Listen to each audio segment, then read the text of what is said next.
Yeah. So you can say that they can write down their questions. Okay.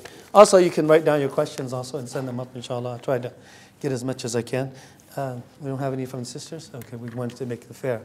But let me take here.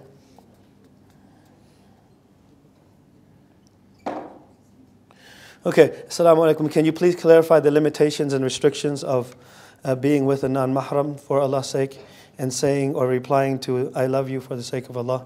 Jazakallah khair. Of course, when it comes to saying, you love somebody for the sake of Allah, if you feel that, if you feel that saying this, if you're going to say this to a sister, it's going to cause maybe fitna, cause problems, then of course you should hold back on that, because avoiding harm takes precedence over gaining a virtue. Avoiding harm if there's any harmful acts, or if you're staying, of course, when you're coming together, staying together, and when there's nobody over there in Islam, it's not permissible for a man and a woman to be together, or a brother and sister to be together, and there's nobody there at all. And so do not risk your akhirah with just because you want to gain a few moments of happiness or pleasure, what you feel called quote-unquote happiness or pleasure. So do it for the sake of Allah subhanahu wa ta'ala. And part of loving for the sake of Allah is also staying within the limits that Allah subhanahu wa ta'ala has put also. So you have to be careful of that. So shaitan might push you over, and you're going around all the sisters, hey sister, I love you for the sake of Allah, smile walking around. That's a little bit too much love over there, after you're married, you can say it every day, all 24 hours a day, until she gets tired of it. It doesn't matter. And if you love somebody, it's okay. Feeling that love for somebody, it's not haram. To love somebody, you can't control it.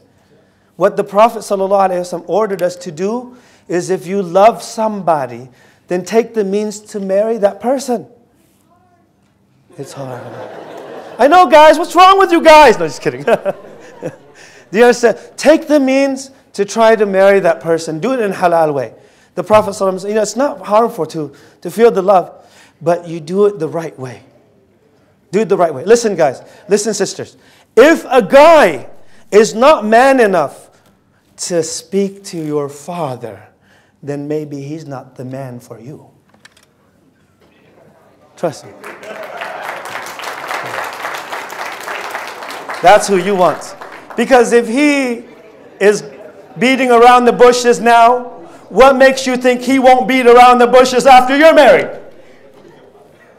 You want somebody trustworthy. You want somebody who knows the limits that are set by Allah subhanahu wa ta'ala. With the sisters also. If you're going to marry somebody, and if they're beating around the bushes to meet you, what makes you think that they will not do so when you might not be so lovely? Also, so look for al-amin, al-qawi, strong word, amin also, trustworthy. And so look for that strong person that holds on to the deen. So inshallah,